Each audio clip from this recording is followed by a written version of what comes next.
The next entrance of the Absolute Universe is here with Absolute Green Arrow. Is it a yeehaw or is it an adios, amigo? Let's talk about it. I don't know. Is that too Texan? Is that too Western?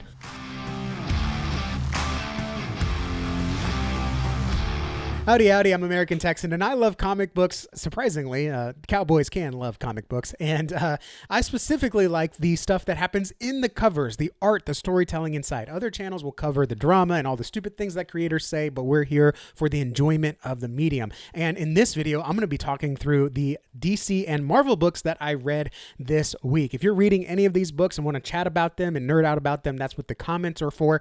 Or maybe you're just interested to see what I think about these books. I will keep them to no heavy spoilers. There may be some light spoilers because we're going to go over to the table and we're going to take a look inside, talk about the story, the things that I like and the things that I didn't like. So let's go over to the table and let's talk the big two.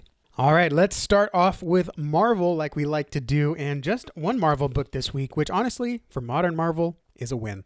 We've got Punisher #4. This is by Benjamin Percy and, should have looked up the artist credit here first, Jose Luis Suarez and Sergio Davila. And in this one, I'm enjoying the art in this. This is really what Punisher needs to be, just beating up bad guys. Sometimes I think he does take it a little too far, a little too fast, but we get some interesting happenstance here with Jigsaw. I think Jigsaw's return is absolutely menacing and definitely a bad guy that you're like, it's not someone that is being cartoonishly evil, but like he has plans, he has goals, he has a mission, which I think is what makes for a great villain, especially in something like the Punisher. So if you have not gotten on board with the Punisher yet, it's really good. I would definitely suggest starting with the Red Band trade that you can get now, the first volume, so to speak, from Benjamin Percy, and then check out this run because it's a lot of fun. It's really good. And the gruesomeness is a little toned down, but it's still there. It's still just enough to make you think, man, am I going to hell for reading this and enjoying the stories here? It's wild. Great villain, great hero, Punisher. Frank Castle's just being himself. So definitely recommend the Punisher if you like a good classic Punisher. They're definitely not being modern Marvel with this stuff, at least not yet. And on to DC, I've got 6 books that I read from DC, starting with the Absolute Green Arrow. Now, I did order the foil logo variant. I do like to collect those for the Absolute Universe. I started with the first 3 and I figured I'll just keep going, especially because they don't come out with new ones every month. So it's a fun little chase for me. But the foil logo for our store got delayed a week, so I went ahead and picked up the A cover. And because I wanted to read through it and talk about it with you guys. I had high hopes for this one. I shouldn't say high hopes. I had relatively high hopes, which means I just didn't want it to be bad. And y'all, I did not like this one. Green Arrow traditionally, I think, has a great internal conflict where Ollie has wealth, and with that comes what some people would call privilege. I would call it wealthy privilege. I would call it he had some parents or a legacy of family that, even though it may have been through less than savory means or less than wholesome means, at least wanted to continue that wealth through the generations. But Ollie, being a young kid, had more liberal views. And so with that, he had that inner conflict of feeling bad because he has wealth, but also wanting to make sure he uses it correctly, along with protect the little guy, a little bit of that Robin Hood theme, so to speak. And I enjoyed that. I think it was good. And even though I would disagree with Ollie probably on a lot of things, I still enjoyed watching him and reading the stories. Absolute Green Arrow throws all that away. And this is basically a wet dream of Eat the Rich. Half of this book is just complaining about rich people and capitalism. And I did not care for that at all. All of the billionaires are just cartoonish, evil bad guys. And like I said with the Punisher villain, he actually has a mission. He actually is menacing. In this one, it's just they're bad guys and they deserve to die because they have a lot of money. There is a little bit of explain away that they got rich or they had a bailout or they found a loophole and didn't get the proper punishment that they deserved. And so therefore, Absolute Green Arrow is going to take the revenge and deliver the death justice that they deserve. Look, I understand and the, the addiction allegory from The Family and the anti-capitalist eat the rich mentality. Look, I can empathize with that. However, this makes the common trap of blaming the rich person instead of the system that allows them to carry on. Instead of holding the government responsible for allowing the bailouts and the loopholes, they blame the billionaires for doing what's best for that. Ultimately, if the government would do its job and punish those that are abusing people and causing the addiction, then yeah, maybe you have a story here. But this is just the billionaires are the problem. And it's not even the fact that they have billions. It's also, or I should say, it's not even the fact that they are billionaires or the people that have the billion dollars and the power, but it's just the fact that they're billionaires is why they deserve death punishment. So just that rubbed me all the wrong ways. And it lost all pretension there, all subtlety. And Absolute Green Arrow, this is more of a Godzilla style story where Absolute Green Arrow is the monster that in the shadows, and the actual protagonist is Dinah Lance, which is, look, it's not bad, but it's not what I signed up for. So Absolute Green Arrow, I got the foil coming. I got the number 1 to read. Definitely not adding this to pool. Definitely not recommending it. Going on to the good books that I liked, we've got Deathstroke number 3. This, I said it in my weekly pool video. I love this because it's just nonstop action, but they're still telling a great story in between. And this issue takes a little bit of a breather. Fury of Firestorm's issue last week, issue 2, where they give you some backstory to the character, and I appreciate that. We've got basically Deathstroke, Deathshot, and Death something else, Deathblow, where they're all the deaths, triple death here. They're fighting each other. There's a little bit of a story hiccup here, I think, where the bounty hunters come to take out Slade, but they don't. In fact, Deathblow here says non-lethal round, stay down, and we can keep this non-lethal. But I'm pretty sure he has a contract out to kill Deathstroke, so why is he using non-lethal rounds? That didn't make sense to me. Maybe I missed something there. Y'all can let me know in the comments. But pretty cool little action talking dialogue, and I like that. That's something that you can only get in comics.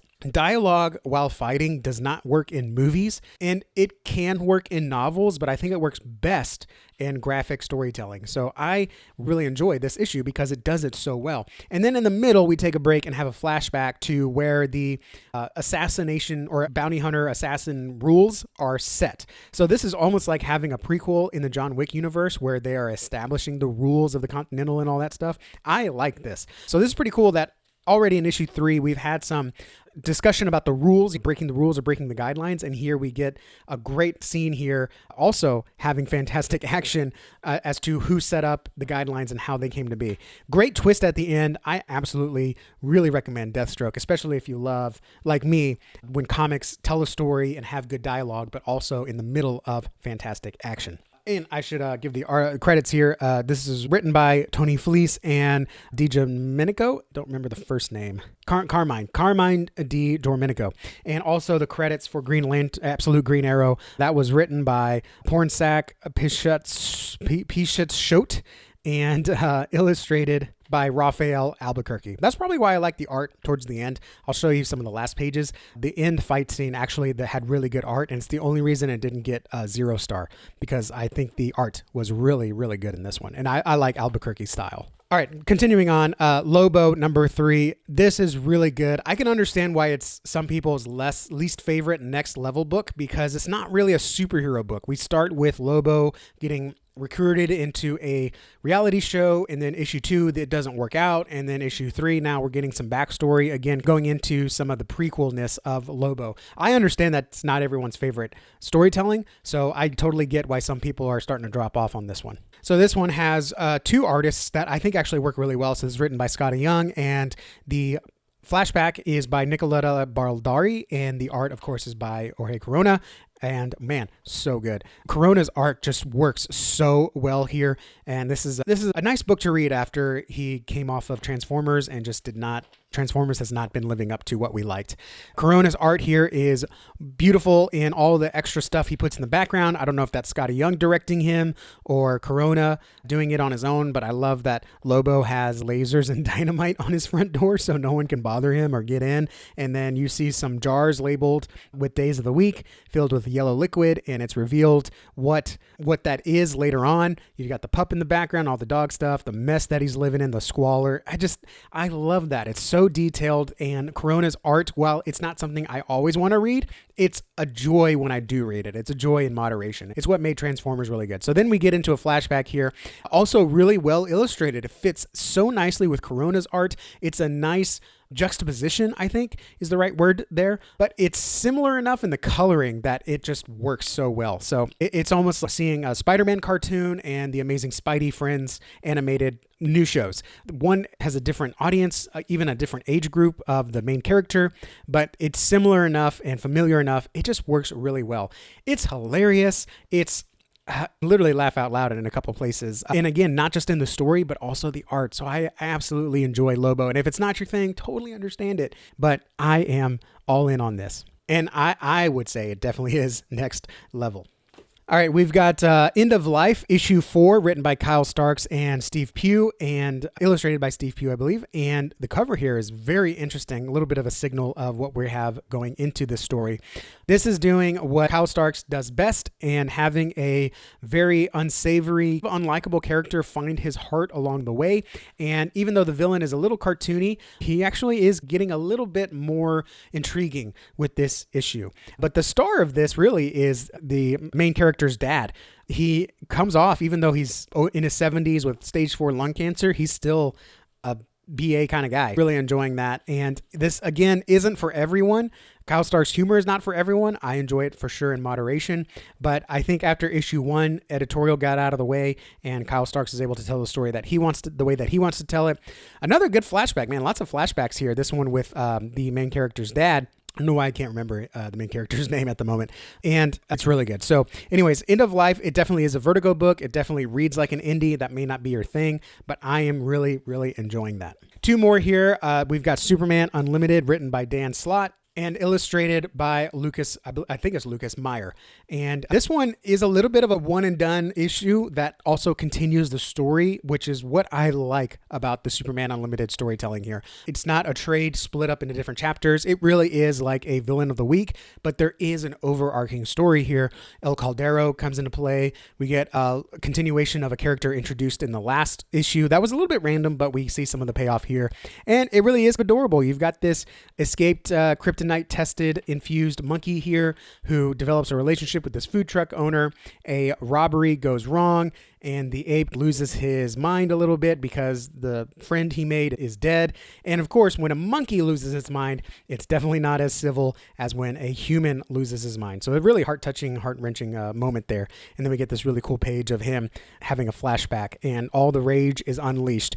Slott also does a really good job of tying that into what young John Kent is going through. We do get an appearance from Crypto, and I think Dan Slott writes a good Crypto. He doesn't overtake the story here, and some really interesting character development. I'm going to skip a few pages here, but not go to the end, because we see some parallels between the monkey who is being a savage, angry, rage-infused monster, and possibly some of the fears that young John Kent and Tomorrow Man have regarding young John Kent. And so there are some really great parallels there. I'm trying to find one page that I really liked. Yeah, it was this page here, this next page, where we see that parallel really played out. Tomorrow Man says he's not a monster, he's just scared, hurt, and angry, and young John Kent realizes that's where he's at too. I am enjoying Superman Unlimited. The last couple issues, I think, were a little less than what I wanted, but this one definitely delivered. I am enjoying this one, and it's a great monthly read because, like I said, every issue is its own complete story, and that's the ongoing comics that I enjoyed the most. Finally, dare I say best for last, we've got World's Finest number 51. This is written by Mark Waid and illustrated by, I can't remember the first name. I'm terrible with first names. Gutierrez.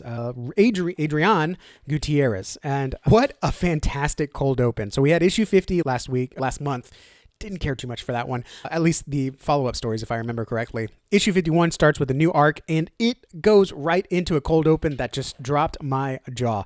We get Superman lying unconscious. I doubt he's dead, but he's unconscious. Batman and Robin, they're in a forest, and we get this great first opening page here of a dinosaur. They're in some kind of savage land. Location or place. Did they time travel? Did they jump into another dimension? We don't know. But we do get full explanation because Waid then does a flashback to 20 minutes earlier, and we find out how they got into that situation. This is a great story. I'm not very well read in World's Finest stories, but if I were to imagine what should make a great World's Finest story, it's this one. It's a situation that only Batman and Superman would find themselves in, and it's certainly one that only they could get themselves out of. Great character introductions, great little bits of humor in here that doesn't go into MCU you quip territory, but really funny humor that actually made me laugh out loud, and some great art that just made me just again jaw-dropping here. In fact, for a few moments there, I thought I was reading World's Finest by Dan Mora again.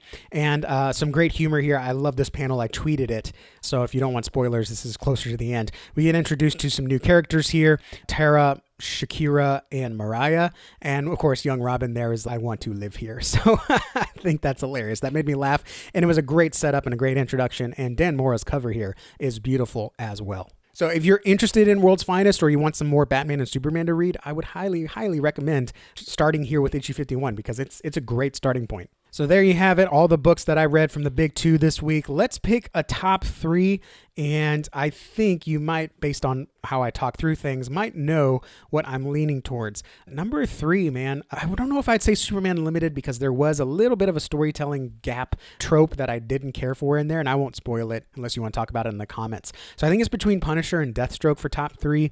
I'm going to go with Deathstroke, because Punisher didn't have a whole lot of story forward momentum here. It was definitely good and definitely a fourth place. But these are my top three, and as far as ranking them, I'm going to go Lobo number 3, Deathstroke number 2, and World's Finest number 1. Here's my top three for the week. So there you have it. If you just pick one DC book to read this week, I highly recommend jumping into World's Finest, because this is so fun. You don't have to know a lot about Batman and Superman, and it does a great job of introducing you to where the characters are, how they got there, and does a great setup for the stuff to come. It's a nice self-contained story. I would highly recommend, if you're going to jump into anything this week, get World's Finest issue 51. You can also grab any of the trades really for this whole run, because they're all really good stories that I really enjoyed. Thank you guys for watching. I appreciate your time and attention, and for nerding out with me for this half hour.